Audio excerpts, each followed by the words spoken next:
আসসালামু আলাইকুম। আজকে আমরা আলোচনা করব এই যে শেখ হাসিনার বিষয়ে ভারতের পররাষ্ট্রমন্ত্রী এস জয়শঙ্কর যে বক্তব্য দিয়েছিলেন, সে বক্তব্যতে তিনি যে একটা বিষয় পরিষ্কার করলেন যে শেখ হাসিনা যখন নিজে চাবেন তখনই তিনি দেশে যাবেন। তাকে ভারত তো আসলে পাঠায় দেওয়ার মতো কেউ না। ভারত এরকমই সারমর্মটা এরকম আর কি কথা বলছেন। এই বিষয়টা নিয়ে আলোচনা করতে চেষ্টা করব।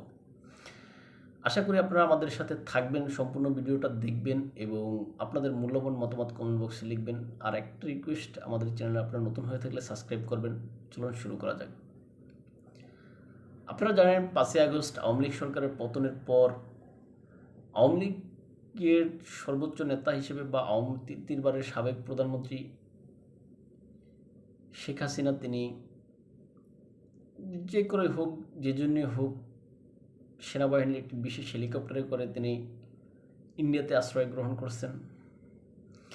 ইন্ডিয়ার সরকার তাকে তাৎক্ষণিক স্বল্প সময়ের নোটিশে তাকে কিন্তু সেখানে নিয়ে গেছেন।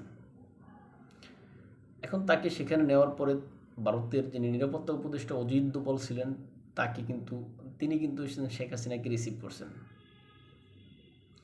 এখন শেখ হাসিনাকে রিসিভ করার পরে তারা তাদের যে নিজস্ব দলগতভাবে, বিশেষ করে যে নরেন্দ্র মোদীর বিজেপি, তারা দলগতভাবে সিদ্ধান্ত নিয়েছেন শেখ হাসিনাকে তারা সেখানে রাখবেন। পরবর্তীতে বিরোধী দলে যেন আপনার জাতীয় কংগ্রেস, রাহুল গান্ধীদের যে দল, তাদের সাথেও তারা, অর্থাৎ বিরোধী দল এবং সরকারি দল মিলে বসলেন। তারা সেখানে সর্বদলীয় সিদ্ধান্ত নিলেন যে শেখ হাসিনাকে তারা সেখানে রাখবেন বা আশ্রয় দেবেন। এখন এটা তাদের নিজস্ব বিষয়, কিন্তু ব্যক্তি শেখ হাসিনা সেখানে কোনো বন্দী নন। ব্যক্তি শেখ হাসিনা সেখানে কোনো আপনার অপরাধী হিসেবে যাননি। এখন ব্যক্তি শেখ হাসিনা সেখানে বাংলাদেশ সেনাবাহিনীর একটি বিশেষ বিমানে করে যেহেতু তাকে নিয়ে যাওয়া হয়েছে, বাংলাদেশ সেনাবাহিনীর ঊর্ধ্বতন কর্মকর্তারা কিন্তু তখন আলোচনা করে বা যোগাযোগ করে তাকে কিন্তু সেখানে রেখে আসছেন। সেই হিসাব করতে গেলে শেখ হাসিনা কিন্তু পলাতক, এই কথাটা বলাও আমাদের অযৌক্তিক। আবার শেখ হাসিনা সেখানে অমর্যাদা আছে, এটাও বলা যাবে না। কেননা সেখানকার, অর্থাৎ ভারতের যে সমস্ত ভিভিআইপি যেই ব্যক্তিরা যেরকম মর্যাদা পান, শেখ হাসিনা কিন্তু ওই মর্যাদায় সেখানে আছেন। অর্থাৎ বিরোধী দলীয় নেতা কংগ্রেস, রাহুল গান্ধী, প্রিয়াঙ্কা গান্ধী, সোনিয়া গান্ধী, এরা যেই নিরাপত্তা পান, সেম নিরাপত্তা কিন্তু শেখ হাসিনাও পান অতিথি হিসাবে। এখন শেখ হাসিনা সেখানে অনেক আদরে আপ্যায়নে আছে, এটা বোঝা যায়।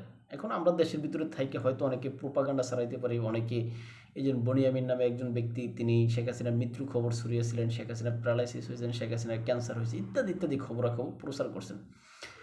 এখন এগুলো প্রচার করে আমরা হয়তো, যারা এগুলো করছি, তারা হয়তো সাময়িকভাবে আত্মতৃপ্তি পাইতে পারি বা আত্মসন্তুষ্টি পাইতে পারি। এখন এই সাময়িকভাবে আত্মতৃপ্তি বা আত্মতৃপ্তি, এটা তো আসলে বিষয় না। বিষয়টা আসলে স্থায়ীটা কি? এখন ভারতের পক্ষ থেকে এই বিষয়ে ভারত কিন্তু কখনোই কথা বলেনি। ভারত বিশেষ করে যে স্বল্প কিছু কথাবার্তা বলতো। এখন বাংলাদেশের পক্ষ থেকে নোট বরাবর পাঠানো হয়েছে, সেখান থেকে শেখ হাসিনাকে ফেরত চাওয়া হয়েছে। এখন সেখানে দোহাই দেওয়া হয়েছে যে বন্দি বিনিময় চুক্তির কথা, যেটা 2013 সালে সম্ভবত হয়েছিল ভারতের সাথে। এখন সেই চুক্তির অধীনেও কিন্তু অনেক ফাঁক ফোকর আছে। যেমন সেই চুক্তির 6 ধারা অনুযায়ী আপনার কোনো বন্দিকে যদি রাজনৈতিক বন্দী হয় আর কি, বা রাজনৈতিক আশ্রয় চাওয়া হয়, এরকম ব্যক্তি থাকলে সেই ক্ষেত্রে কিন্তু তাকে ফেরত দেওয়ার একটা বিধান আছে। তবে বিষয় হচ্ছে গিয়ে, যদি তার নিরাপত্তার বিধান থাকে বা তাকে যদি এরকম আরও কিছু অনেক শর্ত আছে আর কি, অনেক বড় আলোচনা হয়ে যায়, আমি সংক্ষেপে করতেছি আর কি। এখন সেই শর্তগুলোর দিকে তাকালে ভারত দেখে যে আসলে শেখ হাসিনাকে পাঠানোর জন্য ওইরকম কোনো মানে যুক্তি বাংলাদেশের নাই। অর্থাৎ বাংলাদেশ চাইলে যেন দিয়ে দেবে, এরকম না দেওয়ার অনেক যুক্তি ভারতের কাছে আছে। এখন ভারত যে যুক্তিটা দেয়, তিনি তো আসলে আমাদের অতিথি, তিনি তো আসলে কোনো বন্দী নন। আসলেই তো ভারত কিন্তু শেখ হাসিনাদের বন্দি করে রাখছে, জেলে রাখছে বা কোনো জায়গায় আটকায় রাখছে, বিষয়টা তো এরকম না। কেউ কেউ তো শেখ হাসিনাকে বিভিন্ন পার্কে, কি কি পার্কে হাঁটতে দেখেন, কোনো সাংবাদিক ছবি তুলে পাঠান, তাহলে তিনি বন্দি কীভাবে? তিনি বন্দি নন। এখন এই যে বাংলাদেশের পক্ষ থেকে যে নোট বারবার অর্থাৎ কূটনৈতিক সামান্য ড্রেসিকে ন্যূনতম একটা যেই পদক্ষেপ আর কি, কোনো হার্ড পদক্ষেপ নেই যে নোট বারবার। এখন এই নোট বারবার পাঠাইলে যে দিতে হবে বা দিবে এরকম না। এখন ভারতের পক্ষ থেকে ভারতের যে পররাষ্ট্রমন্ত্রী বা বিদেশমন্ত্রী এস জয়শঙ্কর তিনি যেই কথা বলেছেন যে আসলে শেখ হাসিনা তাদের অতিথি, শেখ হাসিনা যখন চাইবেন তখনই যেতে পারবেন। এখন আপনি যদি দেখেন যে শেখ হাসিনা তো আসলে বাংলাদেশে আসার জন্য নিজেই তো বলে, নিজে কখনো বলে যে ইউনুসকে পারলে বলেন যে হেলিকপ্টার পাঠাইতে বা বিমান পাঠাইতে, দেখেন আসে কিনা। আবার কখনো বলেন যে হ্যাঁ আমি আসতে তো প্রস্তুত, আসলে আমার সেখানকার নিরাপত্তা দিতে হবে, সেখানে সঠিক বিচার করতে হবে, অর্থাৎ বাংলাদেশে সঠিক বিচার করতে হবে, মানে প্রহসনমূলক বিচার হবে না, এই কথাগুলো তিনি বলেন। এখন হ্যাঁ আপনি হয়তো পাল্টা যুক্তি দিবেন ভাই বাংলাদেশে তো আসলে প্রহসন কেন হবে, তাকে সাধারণ বিচারিত তার সাথে হবে। এখানে আমি তার উদ্দেশ্যে বলতে পারি যে এতটুকু কথা আপনারা জানেন, আমরা এক ভিডিওতে বলেছিলাম বা আমরাও দেখাইছিলাম কয়েকদিন আগে, যেন চিফ প্রসিকিউটর তাইজুল ইসলাম যেভাবে এই যে জিয়াউল হোসেনের আইনজীবীকে যেভাবে চুপ করুন, কথা বলবেন না, আপনিও মামলার আসামি হবেন বা আপনিও আসামি হবেন, এরকম বক্তব্য দেয়, তখন সেখানে আপনি কিসের সঠিক বিচার বলবেন, কিসের নিরাপদ আছে বলবেন। বাংলাদেশে যে মব কালচার চলতেছে, যে মব সন্ত্রাস চলতেছে, এই মব সন্ত্রাসের শেষ কোথায় সেটা আমি আর কেউ জানি না। আপনি দেখেন যে ধানমন্ডি 32 নম্বর একটা ছেলে ইট নিতে গিয়ে তিনি গ্রেপ্তার হন, আবার পরবর্তীতে তাকে ছেড়ে দেওয়া হয়, সেই যে 32 নম্বর যেভাবে ঘুরিয়ে দেওয়া হয়েছে। সুতরাং এই যে শেখ হাসিনার দেশে যদি আসে, এই মুহূর্তে আসলে শেখ হাসিনার যে জনসমর্থন এখনও আছে বা আওয়ামী লীগের যে সমস্ত সমর্থকগণ যারা আছেন তারা যখন উত্তেজিত হবেন, সেই চাপকে আসলেই কি ইউনূস সরকার সামলাতে পারবেন? এটা আমার কাছে মনে হয় না যে ইউনূস সরকার চাপ সামলাতে পারবেন। আর ডক্টর মোহাম্মদ ইউনূসও চান না যেন শেখ হাসিনা এই মুহূর্তে দেশে আসুক, কেননা তিনি যে সমস্ত কথাগুলো বলেন এটিগুলো মূলত সাধারণ যারা রাজনীতি কম বেশি জানেন, বোঝেন, রাজনীতি সম্পর্কে স্টাডি আছে, তারা বুঝবেন যে আসলে এটা মূলত রাজনৈতিক কথাবার্তা। তিনি যদি আসলে শেখ হাসিনাকে যদি প্রকাশ্যে চাইতেন বা ওরকম আনার ইচ্ছে থাকতো, তিনি সেরকম শক্ত পদক্ষেপ নিতে পারতেন। কেননা তিনি যেহেতু আমেরিকার পছন্দে বসছেন বলেই আমরা জানি। এখন আমেরিকা চাইলে কিন্তু অনেক কিছু পারে, এখন আমেরিকাও মনে হয় চাচ্ছে না যে আসলে শেখ হাসিনা ফেরত আসুক। কেননা আপনার শেখ হাসিনার যেই বিচারের বিষয়ে আপনার অ্যামনেস্টি ইন্টারন্যাশনাল সরাসরি ভারতকে শেখ হাসিনাকে যাতে বাংলাদেশে ফেরত না দেয় এই বিষয়ে অনুরোধ করতেছে। সুতরাং এই যে আন্তর্জাতিক প্রতিষ্ঠানগুলো একে একে কিন্তু শেখ হাসিনা বা আওয়ামী লীগের পক্ষে যাচ্ছে বলে আমি মনে করি। এখন যে সমস্ত রিপোর্টগুলা এতদিন পর্যন্ত আমাদের যে ভাইরা আছে বা আমাদের স্বদেশী যে সমস্ত ভাইরা, হোক বিএনপি, আওয়ামী লীগ, জামাত, যে হোক না কেন, এই যে এই ভাইরা কিন্তু অনেক সময় বলতেন যে আসলে অনেক কথা বলতেন। এখন যে বাংলাদেশের বিচার ব্যবস্থা নিয়ে কথা বলতেন, হ্যাঁ, আসলে বাংলাদেশের বিচার ব্যবস্থা স্বচ্ছ কতটুকু এটা আসলে সবাই জানেন কম বেশি। এখন এই স্বচ্ছতা নিয়ে আসলে বাংলাদেশের বিচার কেউ ভরসা করতে পারে না, যেটা ভারতও পারে না। এখন ভারত কোন হিসাবে দেবে? ভারত তো দেখি যে বাংলাদেশে যদি শেখ হাসিনা আসলে আসার সাথে সাথে তো তার অলরেডি ফাঁসির রায় হওয়া, ব্যক্তি উপস্থিত নেই অথচ তার বিচার হয়েছে, তার রায় মানে দেওয়া হয়েছে, যেন তাকে ফাঁসির তড়িঘড়ি করে ফাঁসির রায় দেওয়া হয়েছে। মৃত্যুদণ্ডের রায় যদি দেওয়া হয় তাহলে ভারত তো সেখানে শেখ হাসিনাকে পাঠাইতে পারে বলে আমি মনে করি না। এখন এই পরিস্থিতিতে বিদেশমন্ত্রী যে কথা বললেন, যে এস জয়শঙ্কর যেটা বললেন যে শেখ হাসিনা আসলে যখন চাইবেন তখনই তিনি দেশে ফিরতে পারবেন। এখন বাংলাদেশ সরকার কি আসলে শেখ হাসিনাকে আনবে কিনা, আনতে চায় কিনা, সেটা বাংলাদেশ সরকারকে যে প্রমাণ করতে হবে যে আসলে যেন আমরা শেখ হাসিনাকে আনতে চাই। এখন হ্যাঁ, তারা যদি ওই যে নোট বরবালের মতো কম গুরুত্বপূর্ণ কাগজপত্র পাঠায় শেখ হাসিনাকে চায়, আসলে এই ক্ষেত্রে শেখ হাসিনাকে তারা ভারত দিবে বলে আমার মনে হয় না। এখন এই যে যদি শেখ হাসিনা বাংলাদেশে আসতে চায় বা বাংলাদেশে এসে বিচারের মুখোমুখি হয়, শেখ হাসিনা যেই কথাটা বলেন যে আসলে তাকে জামিনে রেখে তাকে বিচারের মুখোমুখি হওয়ার সুযোগ দেব, আন্তর্জাতিক মহলকে ডক্টর মোহাম্মদ ইউনূস নিরাপত্তা দেখ, যে মানে কথা দেখ যে শেখ হাসিনা বাংলাদেশে আসলে তার যথাযথ, অর্থাৎ বাংলাদেশে যে আইনি প্রক্রিয়া আছে সেইভাবে তার বিচার হবে, প্রহসন হবে না, এরকম কথা দেখ।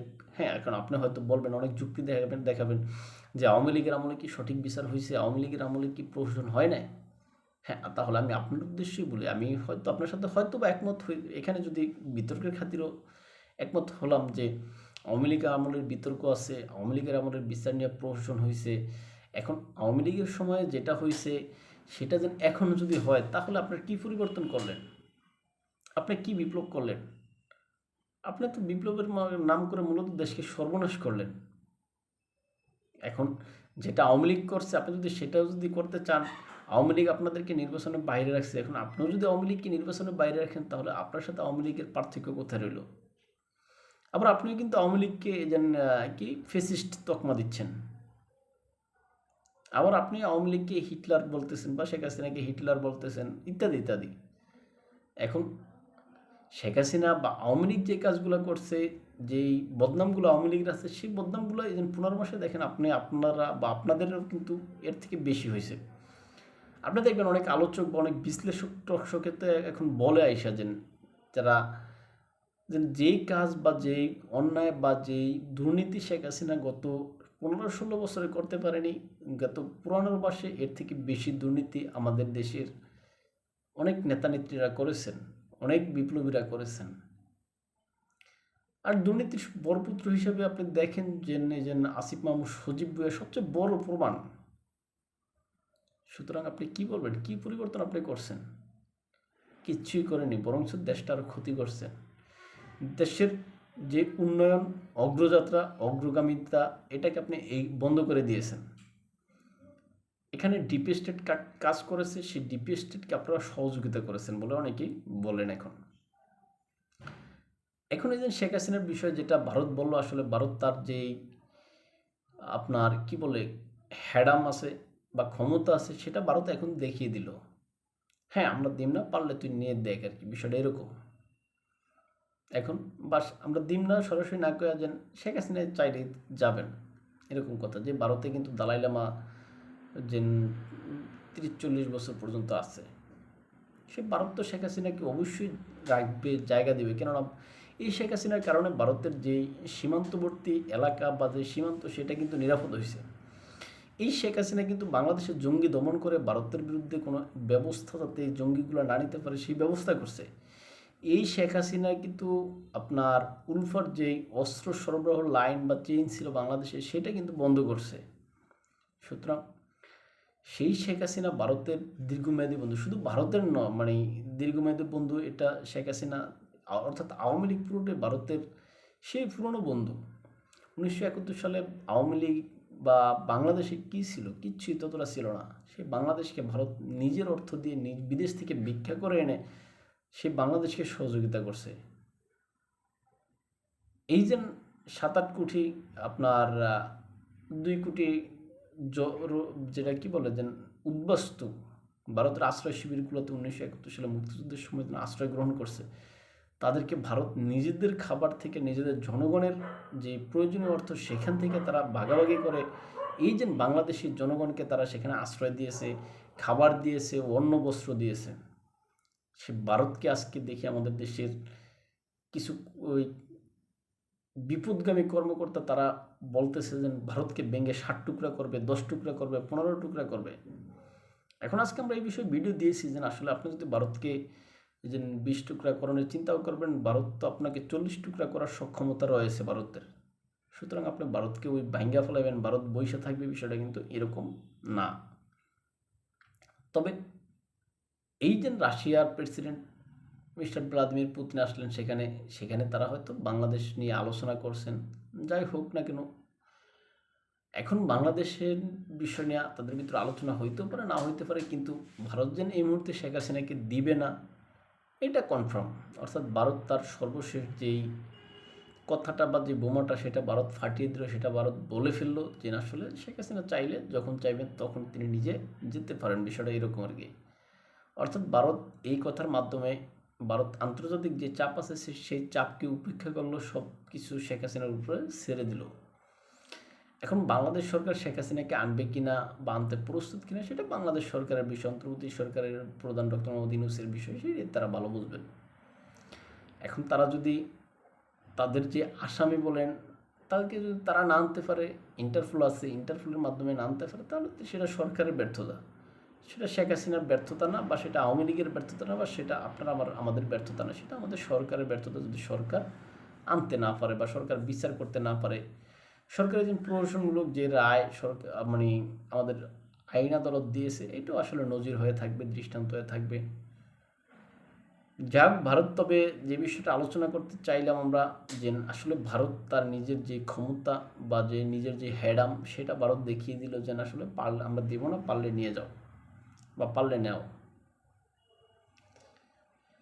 তো দর্শক, আপনি কি মনে করেন, ভারত কি শেখ হাসিনাকে ফেরত দিবে কিনা? যদি দেয় তাহলে আপনি কমেন্ট বক্সে লিখে জানাতে পারেন, বা যদি না দেয় তাহলে কেন দেবে না সেটাও লিখে জানাতে পারেন। ভালো থাকবেন সবাই। আসসালামু আলাইকুম রহমতুল্লাহ বারাকাতু। আমাদের আপনারা ফলো করছেন ইউটিউব, ফেসবুকে, স্বপ্নচরের কথা নামে, ইনস্টাগ্রাম, টিকটকে, এনে সময় দেখতে পারেন। আল্লাহ হাফিজ।